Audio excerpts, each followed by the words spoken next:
السلام علیکم.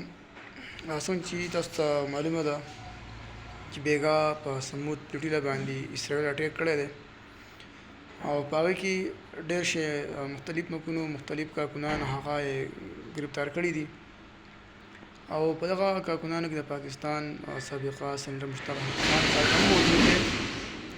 د هغې مختلف ویډیوز ګرځي چې الحمدلله تر د اوسه پورې هغه محفوظ دی، چونکې ځینې ویډیوز داسې هم ګرځي چې هغې د حملې کولو نه څو سکنډه مخکې د هغې ویډیو راغله، د هغې نه پس بیا د هغې پته نه لګېدل.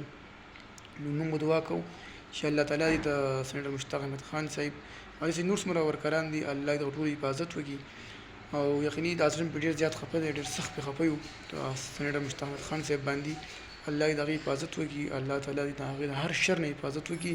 نو څنګه چې د پلوټیلا په کال باندې په مختلف ملکونو کې احتجاج شروع شوی دی، په ترکي، په پولینډ کې، په پولینډ ساري داسې مختلف ملکونه دي چې په هغه کې احتجاج شروع شوی دی.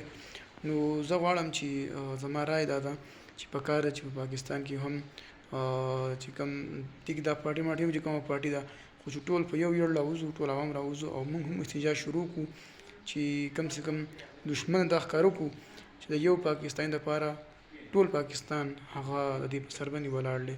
دا به یو غټ میسیج لاړ شي او د پیدا به لاړه شي. دا ویډیو شیر کړئ او خپله رایه اظهار کمنټ کې ضرور وکړئ.